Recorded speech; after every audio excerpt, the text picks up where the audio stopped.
सर्वांना माझा नमस्कार. मी Sonam Satpute. Welcome to my YouTube channel. आज मी बनवला आहे मोहरीचा भात, मोहरीच्या फोडणीचा भात. इतका छान मऊ आणि सगळीकडं मोहरी पसरलेली म्हणजे फोडणी बसली असा हा भात बनवला आहे. तो पण कुपण्याच्या तांदळाचा आणि शेवग्याचं वरण. मोहरीला अशी खूप तेलामध्ये तडतडून फोडणी येऊ द्यायची, मग त्यानंतर पाणी वतायचं.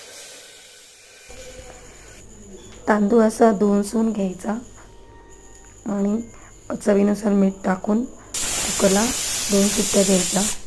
कुकर शिट्ट्या झाल्या की माझं शेवगा वरण तयारच आहे. खूप असा छान मऊसूर भात झालेला आहे, तुम्ही बघू शकता. व्हिडिओ आवडला असेल तर लाईक शेअर नक्की करा आणि कमेंट्स करून सांगा. तुम्हीही बनवून बघा.